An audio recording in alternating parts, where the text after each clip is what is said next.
In this video, magbabayad tayo sa SSS with Plus gamit ang GrabPay. By the way, kung first time mo sa channel natin, gusto mo pa ng mga online tutorial videos katulad nito, please click the subscribe button. Ito yung online account ko sa SSS. Mag-generate tayo ng PRN sa SSS with Plus. Pwede nyo rin itong gawin sa phone ninyo, pwede sa mobile app or sa web version. Kung sa web version, pareho lang din yung magiging proseso. Mag-login dito gamit ang user ID and password nyo sa SSS. I-close lang to. And then, mag-generate na ng PRN. Pumunta sa payment reference number, contributions, and then generate PRN.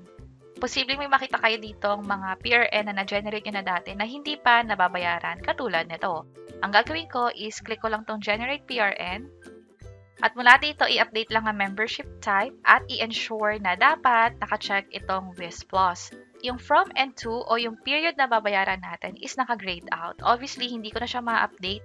Pero kung iba yung status ninyo, halimbawa itong voluntary, and then naka-check yung WIS Plus, ganun din yung mangyayari, naka-grayed out pa rin. So, ibig sabihin, yung current month lang ang pwedeng bayaran dito sa SSS WIS Plus kahit ano pa ang status mo.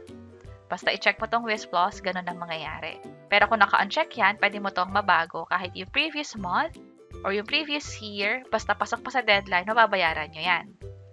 So, balik ko lang to sa status.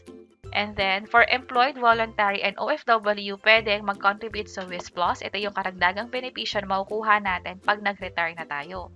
Ang minimum is 500 pero ang ihulog ko na is 2,000. Ang mangyayari kasi is parang pwede kong hulugan yung WIS Plus ko ng kahit magkanong amount basta ang minimum nga is 500. Again, babalik din naman sa akin to by that time na nag-retire na ako or wala na akong trabaho.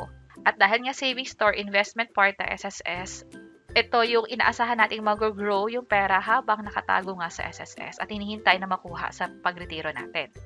Click ko tong submit, click OK, at meron na tayong PRN. Ito yung babayaran natin sa GrabPay naman.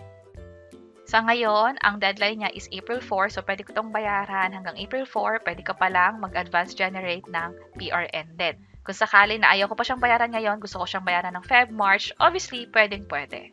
Basta pag-generate ng PRN is within the current month lang.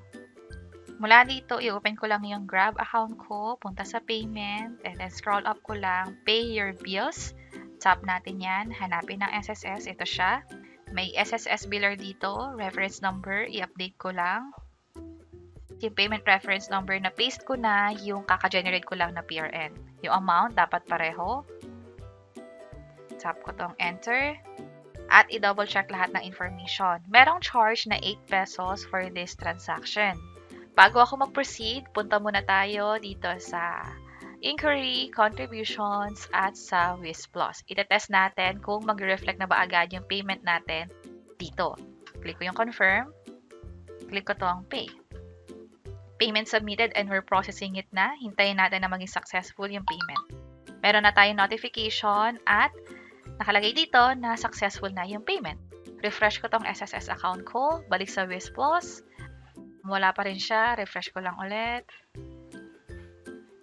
At ito na, nag-reflect na siya dito. Umabot lang siguro ng few seconds to 1 minute bago siya mag-reflect.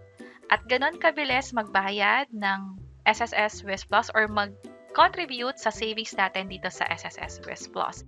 Gamit ang GrabPay, pwede mo na rin itong gawin. Real-time ang pagbayad at merong charge na 8 pesos. Napaka-convenient and hindi naman tayo nagkaroon ng kahit na anong issue. Sana nakatulong tong video na to. Kung oo, pakiclick ang like button at para sa iba't ibang tutorial videos, pwede nyo i-check ito nasa baba. Sana makatulong and see you sa mga next videos. Bye-bye!